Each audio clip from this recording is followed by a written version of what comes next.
Two brothers are here to give you the cheat codes to inspire you to find your way out of that box, that cube, that ceiling. And they are here to get you out of your grind on the 9 to grind. The 9 to grind. The 9 to grind. The 9 to grind. The 9 to grind. The 9 to grind. The 9 to grind. The 9 to grind. What's good, everyone? Welcome to the 9 to Grind show. My name's Max. And I'm Steve Wonderful, of course. And today we're here to talk to you about office romances. Do you mix business with pleasure? That is an interesting question. Very interesting because I think if you look at the corporate world, the corporate world, they're going to say, of course, no. Having relations with colleagues isn't the most productive for business. Yes, frowned upon. However, there are many successful couples who have got very successful businesses. Yeah. And you know, both individuals within that relationship play their parts respectively for the success of the business. If somebody's good at logistics, the other person's good at the books and the accounts. Yeah. So sometimes it can be a strength, but naturally in the corporate space, it's a weakness. It can be. So yeah, sorry to I don't want to say it's a good thing or a bad thing. I just want to say I just want to say it's a thing. Of course it's a thing. And when you think about it, you spend so much time in a workplace. And like naturally sometimes people that you probably wouldn't consider outside of work, because you get to know them, they become a bit more attractive. Yeah. They look better in that environment, and you get comfortable and familiar. A 5 out there. Yeah, it could be a 10. Office, it's a 10. So you don't know, but it happens. And cameraman's laughing, but he's a victim of this girl. He knows very well.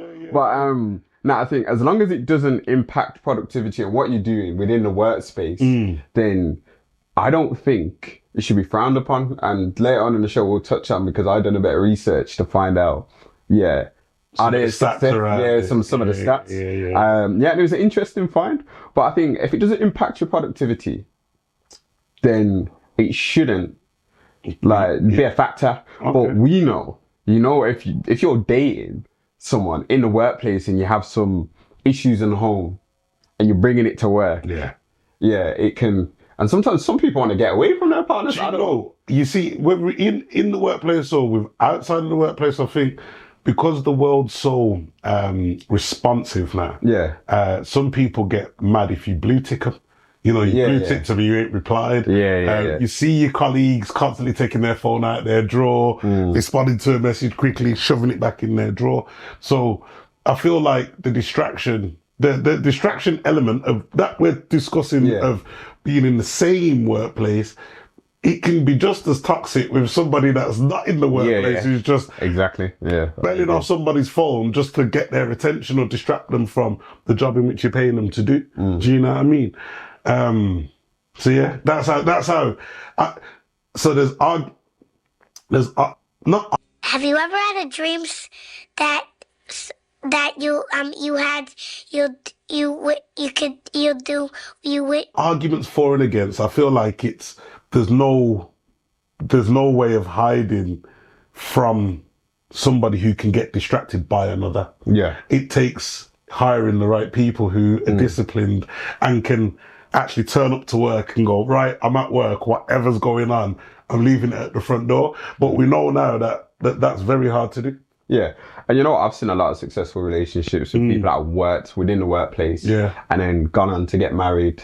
Hasn't really caused it. Yeah, it might have caused a bit of friction. You get the office gossip. You get that person in the workplace that's like, oh, you find out what's going on with them. Like, they went out for a few drinks. You go out for lunch with someone. And then people start gossiping. You can't go out for lunch too often with the same person, especially if, the office is one for having parties, or not even the office. Let me just say the workplace, because this could apply to the guys that work in blue collar who've never seen an office a day in their life. But if they go out to the pub on a Friday afternoon or a Friday evening, you know, rumors are rife. Rumors are rife. Of course. You get it in a workplace. Everyone's always gossiping about something. Like, you can't even look at someone. You could respond to an email in a way, and then it's like, oh, they're flirting, or they speak a lot. So you can't be overly friendly. Yeah, you can't, because the way the world's changed now. Cancel culture is very real. Of course it is. Very real. You have to be very. You know, I think my earliest exposure to that, I'm going to go back a bit. So this was when I was a consultant at Blue Arrow. So we're talking, what years were they? 2003 or 2004 to about 2007, 8. And I remember somebody walked into the agency and I called her darling. And I didn't mean it maliciously. I just said, all right, darling, no. And she put a complaint in. My manager at the time, Rob, he had to call me into a meeting and he said, you know, Dan, you've offended somebody today. And me, I was like, me, I'm not offensive in any way, shape or form. And she wrote a lengthy email about she's a married woman, she has a husband, she found it very disrespectful that she walked into a place of work and somebody referred to her as darling. She's nobody's darling. And that was my first sort of but didn't stop me though. But that's not I still taught generally like that, but I'm aware of the environment. Yeah, you have to be aware of it. You have to be, and you have to be very mindful now, especially within the workplace, of what you're doing and who you're telling and what you're sharing. Because I feel like when you have this kind of office romance, and it can happen in weird and wonderful ways, you get me, it could be a work Christmas party, it could be a few drinks after work, lunch dates, whatever. People hide it. And it becomes a secret. So you're running around. Why do you think that is? Why do you think people go to the lengths that they go to? Do you think it's to protect the bag? Because nobody wants to mess up their money. Nah. And so again, I always feel like when people make those decisions to have something at work but then hide it from everybody, it's because they're worried about the impact of their action and what that could mean for their pocket. Yeah, exactly that. And basically, like, it depends on your position as well. Because when you look at it, like, and I've seen a statistic that said there was a percentage of people, like a high percentage of people that are either dating a team leader, supervisor, or their boss. Promotion. So is it love or a promotion? So are you getting preferential treatment? And I remember back in the day when people said, oh yeah, you'd have like a manager or a boss, and then you'd have the PA, and then she got that promotion, and it was, is she giving him like extra, like putting in extra hours, incentives to get that promotion? I didn't want to say I wanted to say sucking. That's the right politically correct. I wanted to say, did the sucker fuck their way to the top? That's what people used to say. Sorry, I know we're on a podcast. Some people do, and it does benefit. So let's not act like that doesn't happen. Of course it does. That 100% does happen. Some people are only in their positions because of what they've done. Now, I don't believe every office relationship is like and it's not just offices, it's workplaces. Or I don't feel that every senior leader that's in a relationship with somebody that's in the workplace is doing it because they're going to help that person get a promotion. Sometimes it could just be an understanding of the pressures of the job. So when you think about it, you spend more waking hours with your work colleagues than you do with your own family. So if let's say you're a single individual and you go to work and you're spending 40, 50 hours with these people and they understand the stresses of the job, but in addition to understanding the stress of the job, on a day-to-day you have a laugh with them and you like them, you can understand how those two people could end up saying, oh, do you fancy going for dinner, or do you fancy going for a drink one day? So this leads into one of the things that I think creates all these kind of like office romances. It's the work wife or the work husband. And I'm going to touch on it because I've heard many people talk about it. But firstly, is it appropriate? Do you get what I mean? Is it appropriate? Is it harmless fun? Or is it emotional cheating? How would you describe it? It depends on each individual's situation. If they're in a relationship, married, it would be classed as cheating to have a work wife or a work husband. And what would you define and describe it as a work wife? No, just from your knowledge and experience, what would you say a work wife or work husband is, though? I would say people that don't know. I would say a work wife or work husband is somebody that you get on with really well at the workplace. You can have lunch with them, you enjoy their company, you can have a laugh, one or two cheeky jokes. Flirting. That I feel like that's what constitutes to what a work wife or a work husband is. Somebody, I think Drewski did a meme. Have you not seen the Drewski memes where he's in an orange suit and he's laughing with the girl at work, and she's his work wife, and then his wife actually folds him. Oh yeah. And his wife actually folds him. So when you look at that, like in that context, then you know it's cheating. It's a bad thing. Yeah. For two single people who actually don't find each other attractive, but they get on like a house on fire, and they don't want to use the besties. They don't want to say, "Oh, we're besties." So they say, "Oh, that's my work wife, that's my work husband." Then in that instance, then I'll call it harmless fun, 100%. So I always think it depends on the two individuals involved, and actually, is it harmless fun where there's no flirting involved, but every day you do go for lunch together, or I made myself a sandwich, I had some spare bread, so I made you a sandwich too. That's a lot, but some people do that. Yeah, of course. And you have to think like, just for somebody being nice doesn't necessarily mean that they're looking for anything more than that. You have to be mature about it. 100%. You have to be mature about it, and you have to be considerate, because I think, like you just said, imagine you've got a partner and she's baking extra sandwiches. Listen, for the work husband. Listen, like are you crazy? Who that extra bread for? Nah. Do you get what I mean? Wait there. I've got a cheese string. Why have you put two more in your lunch? Yeah. No. There's 3 lunch boxes on the side. That is wild. Nah. And I think what tends to happen, because obviously I've worked in workplaces where, especially in recruitment, a lot of the offices that I've worked in, predominantly women. So naturally, you build that rapport and that relationship 100%. With them. So, like, some of my closest friends from work, they've been females, but same. I would never call them a work wife. 100%. That's like where's one of my besties? I've had people that have, and you get invited to their weddings, their parties, and you meet their family, and they become family. Yeah. But I know, and I've seen it firsthand, where lines have been crossed, and that work wife almost becomes like, a little bit more. You get me, the flirting and and then the messaging you whilst you're at home outside work hours. Okay. Today was a bit mad, and people getting a bit too comfortable. And you're sitting there with your partner. It's like, it's just Jackie from HR just asking about what's going on. You're like, why she messaging you at half time? And it creates problems outside the workplace. It would. It would. Because, imagine you sat there with your missus and, you two are watching a film or whatever, and then, her boss messages her, telling her that he needs her in half hour early in the morning. Yeah. Are you that's wild. Of course it is. Naturally, you're thinking, hold on, it's outside of work hours.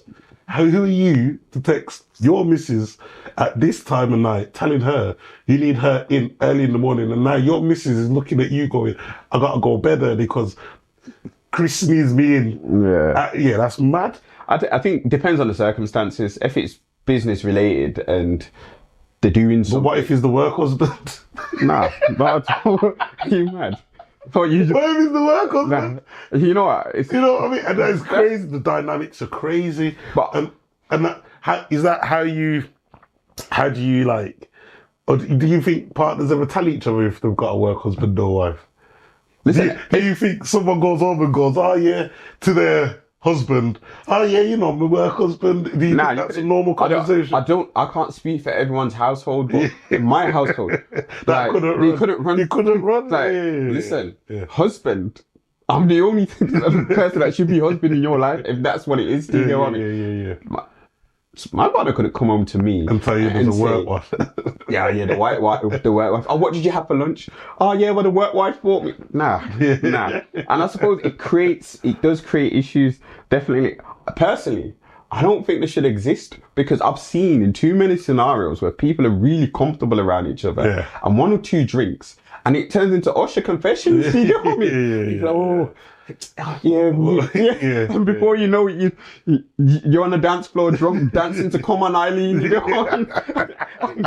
You're like, oh, how did I get in this position? You know what I mean? And then the next morning or the next weekend, it's awkward because you know Christmas parties, work nights out. You've seen it, and it's just like I don't know.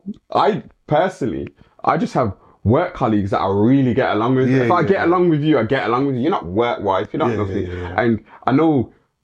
The stats are quite mad in terms of the amount of people that have had relationships within a workplace, and I know we're going to touch on it soon, but that I know it can be done and it can be a success, but yeah, it's just, I'm about the bag when I go to work. I'm going to make money. Yeah. And if I meet people that I get along with, then that's good. It's very rare that I meet people in work that I want to spend time with or talk to outside of work. That's just me. I go there, get my bed, go home, do what I'm doing, go home, you get me. If I see you in the street or in Asda, I'll, hi, how you doing? Whatever. All of that's mad, but so I think a lot of entrepreneurs starting up, they normally have support from friends, family, spouses. A lot of the brands that are the family names, when you think about it, they would have started on the back of a good family organisation and bond, and people that you see every day, then coming to work. So then you do work with them, you see them every day. And again, it's a case of everybody seeing and believing in the bigger picture. If everybody can see if everybody can see the bigger picture and play their part in the mechanism, then that helps the machine move. So to speak. But it's like I said at the start, there's no right or wrong answer to is it a good or the work wife and work husband is a bad thing if you've got a husband, a wife, or a partner. A lot of people do have that. But that's mad because they're not going home. You're definitely not going home and telling your current partner that you spent an hour with your work wife or husband, and in between that hour, lunch, little chats here and there, messaging, email messages, and then you got your little group chat or whatever. Crazy. And the question I asked is, would your partner be comfortable with it? Nah. And if you can't tell her, then think so. You know you do something. It's cheating. Chat, cameraman. I want to ask you because you're a product of finding love at work. Yeah. Did you fall into that trap? Was she work wife first and then? It kind of just happened, to be fair. We just started seeing each other around work. Started speaking more. You grin on your face still. It's just funny to speak about, but we just started seeing each other around work more often, and we started speaking more. And, All right, let me ask you another question. Who left the job first? once you knew you liked it. Because it has to be done. Someone had to leave first. Yeah. You both couldn't stay. She did. Was that an agreement? Did you both discuss that at the time? Conflict of interest? Massive. Yeah. Like, someone has to leave. Yeah.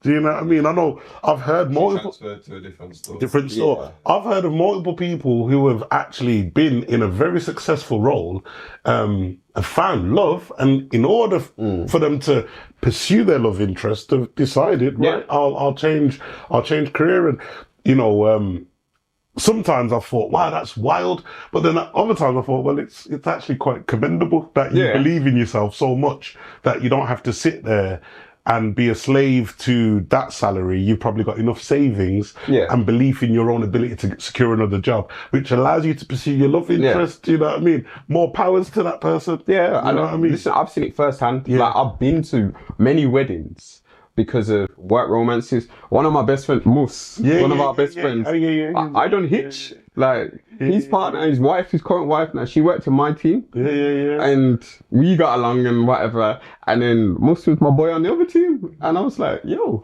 you still need to. That's my guy. It's probably about 20 years. Do you get what I mean? And it happens and it works. They got kids and everything. Yeah, they got kids, happily married, living together. Nice. So it does work. It does. If it's for the right reasons. Well, what I wanted to touch on is some of the statistics which people probably don't know around workplace romances. So let me give you a bit of insight. Don't come to me with that. Oh, where did you get your statistics from? Listen. Tell them where you got it from. Let's put on the internet, Google. All right, so it's based on 2025. Okay. So 43% of workplace romances ended in marriage. Okay, that's higher than I thought. So imagine really. So just under half. Yeah, just under half. So imagine meeting your soulmate in your workplace whilst you're doing a random training session. Do you get what I mean? Like, you're in training, you don't know. You're in induction. Yeah, you're induction. And You the don't love of your realize, life. yeah. You love of your life doing Yeah. 6 years just walking past you. Yeah. Okay then. So more than 60% of adults have had workplace romances at some point in their career. Okay. Which is understandable. Yeah. I'd agree with that. That's fair. So 6 out of 10 people, really. But not everyone's honest about that. People. And you know, with all these dating apps, and you know, people talking about, oh, I'm single, don't have to meet someone. That person could be staring you right in your face. Yeah, Do you go? You could be standing at the printer, you could be just chatting away in the coffee machine. Yeah. Could be the guy that you just bump into on lunch. Yeah. Do you never know? Possible. Okay, listen. 39% of people have admitted they have secret workplace romances. Okay. Secret ones. Secret. So nobody knows about. Nobody I think knows. You know them style when you don't. Yeah. Do you think though? All right, then that's interesting. Do you think that? And again, I don't know if you've got the answer to this. Do you think that statistic is more around senior leaders? That it's secretive, and senior leaders have a lot more to lose by the secret coming out, whereas people that are more operational, Yeah, it's true. they're more happy for that. Do you understand what I'm saying? 100%. I Is agree. there any stats there on that? Or There was a statistic. I'm just gonna pull it out right Is it now. the senior leader thing, or is it? Is that just workers in general? So just I'll find the statistic on that, but just to touch on this one as well. So 47% of people who have had workplace romances have changed their jobs to pursue the relationship. Yeah, man. Like Shaq was saying. So how hard is that? That is, Look, again, it sounds crazy to the person that's stuck into, I need to get my salary, I need to get my salary, I need to get my salary. Yeah. But to the endless dreamer, the person who sees nothing but possibilities, what they're looking at is opportunity. I've got an opportunity here to find my person, and continue earning money elsewhere. Yeah. Which actually, when you think about it, like I said earlier, it's quite commendable. Yeah. Yeah, it's free. It's free, isn't it? Yeah, and if you find someone that you feel is worth more than your bag and money, then you should pursue that. Yeah, because money doesn't buy you happiness. Correct. And if you can find your life partner in a workplace, then so be it. He's shaming it. You got people out there meet their partners in all sorts. You've got all these dating apps. I swiped right. We matched. You get me super like me. I don't know how it works. But super like me. You know? Do you get what I mean? He was dating my best friend and that. You've seen that. Yeah, it's crazy. It is. But just in terms of that stat that you was on about in terms of supervisors, so 1 in 3 relationships involve a supervisor, a team leader, or a manager. And that's where we touched on, is it love or promotion? Do you get what I mean? So sometimes you have to keep it secret, because remember when I was talking about on the other episode, a scene that big barrister in a law firm in America. And the guy, she gave the guy. And he tried to, he's suing her. And the firm. Because she was basically grooming him and said, look, you're not going to get promoted. You're not going to get to where you want to get to unless you give me what I need. Imagine that in your workplace. And I was reading the comments, and you know what's crazy about it? Like, when I go on the social... amongst men, you go, my man's stupid. No, it's the truth. Men to men, but the reality of it is... When you go in the comments... because the comments were wild. Men saying, he fumbled the bag, he's stupid, this, that, the other.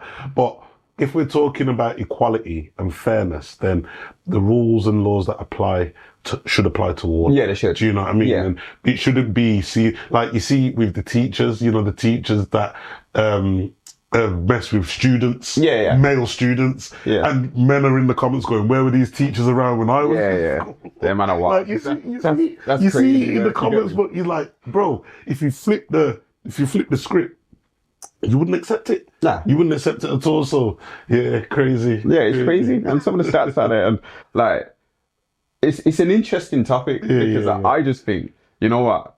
There's so many people out there that are in these situations. You know who you are. You're moving slyly through the workplace. knowing that you're getting those little messages, smiling at your phone, and Teams or whatever. And you know you compromise because the truth of the matter is you really shouldn't be doing that. And that's what it is. It's forbidden fruit. It's forbidden fruit. That adrenaline. And the Adam and Eve. The Adam Eve eat the apple. It's the forbidden fruit. You know you shouldn't be doing it. When you're taking fast, you're going to do it, and it's that thrill, that adrenaline. Oh, we might get caught. And you watch so many episodes, and you watch like shows on TV where there's an office romance, you know what I mean? Someone's getting pinned up against the printer, or like just staying late after work, and all these things. Photocopiers of paper flying off it, you know. People are getting hot under the collar. Oh, I wish that. Imagining that with Jack at work or someone people have their crushes, and that's one thing we don't touch. Like, there's a lot of office crushes that people don't really talk about, but it comes out after alcohol and work nights out and stuff like that. So it could be you. So we want you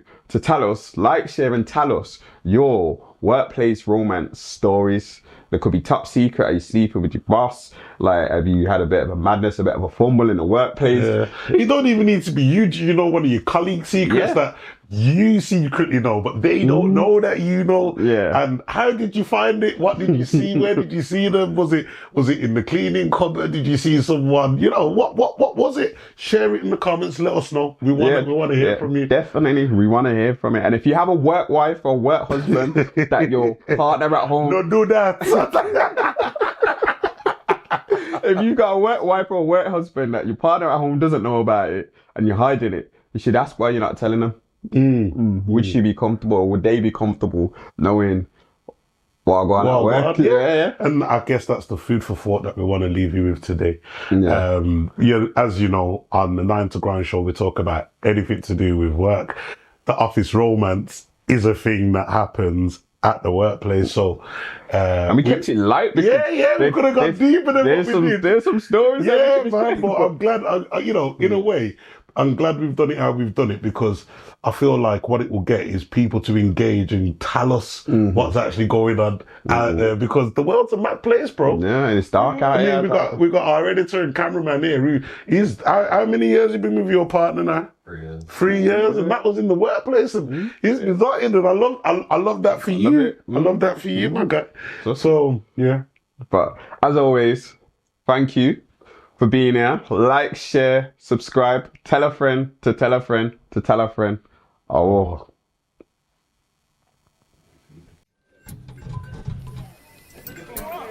Man's adding too much seasoning.